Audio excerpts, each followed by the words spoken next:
Hey loves, welcome back to my YouTube channel. So if you are new to my channel or if you are a returning subscriber, hello. My name is Sharonda Chiangong, and on my channel I do fashion, fitness, and lifestyle content. So if any of that stuff interests you, be sure to give this video a huge thumbs up and subscribe to my channel. And don't forget to just follow me on my socials, which will be in the description box below as well as on the screen, because I am trying to get to 1,500 followers on Instagram by the end of this month. That would be so great. Now back to the video. On today's video, I'm going to give you guys some tips and some tricks as to how you, yes you, can stay organized for this semester. Now, I personally am taking classes from home. If you guys didn't know, I am a University of Michigan student, and I'm also taking classes from home because of this panoramic that's going around. So I had to just listen to my body tell me to stay home, take classes in my room, in my house. So I'm going to give you guys some ways on how I plan on staying organized for this semester.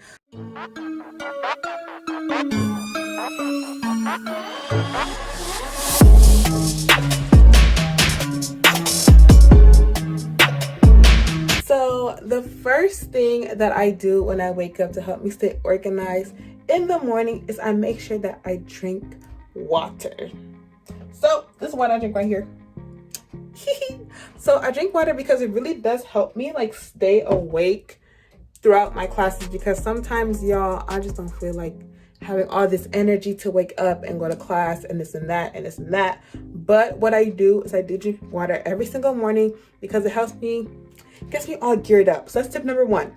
Again, drink your water because your body will thank you later. Now on to tip number two. Y'all, this is actually a disaster, so we gonna clean this up. Ready?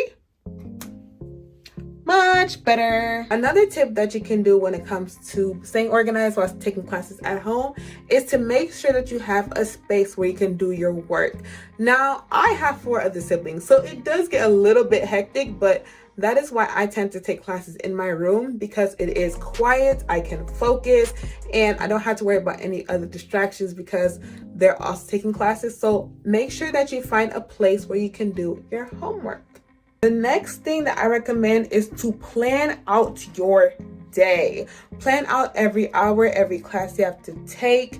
Make sure that you know what is a seminar, what class is mandatory for attendance and what class is not mandatory for attendance, because if it's not mandatory for attendance, you should still attend a class.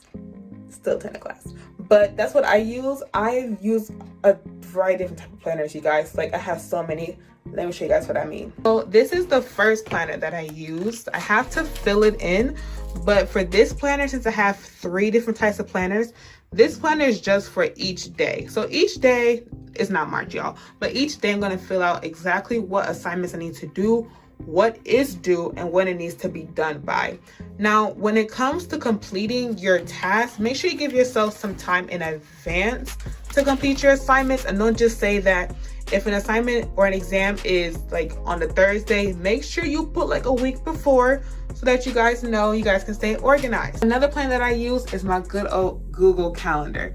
Google Calendar, I haven't finished filling it in yet, but Google Calendar will literally become your best friend, especially if you are a college student, because it is so useful. My purpose for Google Calendar is that I put in my classes like French, musicology, stats, and another class I'm taking. I make sure I put them in my calendar ahead of time so that I know which classes that I need to put. Another tip that you can do is actually take the link from Canvas, the Zoom link, and put them into your calendar. This is the Zoom link which I'm going to copy and paste into my Google Calendar. Is that some teachers don't put announcements, but they send some type of email. Like from a musicology class, he sends emails instead of sending like instead of Canvas announcements. But make sure you guys, it's important, check your emails. So I'm going to take this Zoom link and I'm going to put it into my Google Calendar, just so I don't have to worry about going back and forth when I had to find a Zoom link and then late for class. And the last calendar that I use this one. This calendar has my goals for school, but I also use it to put birthdays and exam days.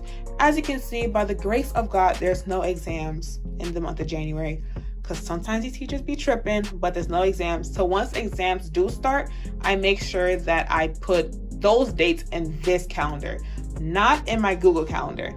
And I also take a picture of this calendar so that I have it in my phone whenever I go, because my phone is always on me. This doesn't really have much to do with what I just said, but make sure that when you wake up every single morning, you check your emails, because some teachers, some teachers, they like to send out emails at 1 a.m. I don't understand why, because who's going to read it at 1 a.m.? But make sure that you check your emails when you wake up, just in case like a class may be canceled or something comes up, teacher is sick. Make sure you check your emails, because you don't want to be that person that goes to class and then nobody's there and you like, did I miss something? But you actually didn't, because they forgot to send you an email. But anyway, check your emails. Tip when it comes to your Zoom links is to make sure that if you have a lecture and discussion class, that you put your lecture link for the Zoom. If it's synchronous, if it's not asynchronous, then just find it on Canvas. But if it's synchronous, put that Zoom link in the section in your calendar for the lecture class, and then do the same thing for discussion Zoom link, just so not everything is together, because these Zoom links are kind of confusing, and then you end up again looking crazy going to the wrong class because there's no class. Another tip, like for me personally, I tried to get into the whole looking at motivational stuff, so I literally surround myself with motivational stuff. Let me show y'all. See, this is a little mini room tour. Dreams have nothing to lose. Believe as anything is possible. Let love guide your heart. Let God lead the way. This is a longer one. Y'all can read it. But I literally look at these almost every day, and they really do get me through the day. Just in case y'all wanted to know, I got that as a birthday gift. This one I got from Target, and I think this one I got from TJ Maxx or Target. I'm sure they're gone by now, but oh, and my whiteboard, I got this from Target too. Honestly, y'all, Target is a lifesaver. This next tip is not an organizational tip per se, but it is a tip that you can use. Make sure that you guys take power naps and not actual naps. Let me explain. A power nap is between like 10 to 15 minutes of you just straight sleeping. 10-15 minutes. Just in case some of y'all forgot, 4 hours is not a nap. That is sleeping. At this point, just go to sleep and wake up the next day and try to start again. But taking a power nap is actually very useful, because you get a burst of energy in the morning, which will carry you throughout most of the day. If you guys are a coffee drinker, now I only drink coffee when it comes to like exam time, since I'm at home, I'm trying to save as much money as I can. But if you guys are a coffee drinker, drink your coffee and then take a nap right after. Don't drink your coffee and then just do your work, because when you take a nap and you wake up, the caffeine just hits you different. Like, you just get more energy than if you were to just not do that. So I would say drink your coffee, get your caffeine, and then take a nap. Guys, if you guys are attending a Zoom class and your class is not in person, actually attend the Zoom class. Okay, attending a Zoom class is not tuning into class and then scrolling on Instagram, Twitter, MySpace, and YouTube. No. Actually, attending class is giving the class your undivided attention. Trust me, it will be so much worth it if you actually focus.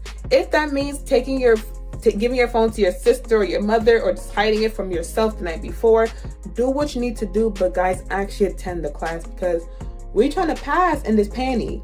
We're trying to pass in this Pluto. The way Pluto is just circulating around us, we got to get through it. So make sure you guys actually attend, even if it's recorded. Now, something that helps me like be calm in the morning and not be like, oh, I don't feel like going to class, is now that I'm at home, guys, I can light my candle. And I'm so excited, because in the dark, we can't light candles. Some people do it anyway, but I can light my candle. So I like to light raspberry mimosa candle, and I recently bought a lot of candles, so I went a little bit crazy, but I made a video out of it, and it'll be linked in the cards and down below if you guys want to see it, because honestly it just makes me feel so calm and at ease. Sometimes I even get a glass of tea. I just use green tea, you guys, and that's what I do when I want to get all calm. That is the key. And the last tip that I do, which is honestly the most important, is to get your sleep. Now, I know that it may be hard. I'm not asking you to get 10 hours of sleep, because honestly, for us college students, it's really impossible to kind of get 10 hours of sleep. At least for me, I can't get no 10 hours of sleep. I'll be happy if I even get 7. But even 7 hours of sleep is a good amount of sleep. All-nighters are not going to help you in the morning. Overstudying is not going to help you in the morning. Cramming for an exam the night before, 2 days before, girl, just pray about it. Just let the Lord guide you. It's not going to help you the night before. Getting at least 7 to 9 hours of sleep a night will be very useful for the next day, because you'll be well energized and you'll be able to focus and do what you need to do. So loves, I hope you enjoyed this video. I did a little bit different, doing it vlog style for the first time. Be sure to give this video a huge thumbs up and comment down below which other videos you'd like me to do in the future. And also don't forget to subscribe to my channel. And as always, stay blessed and stay loved. Bye, love.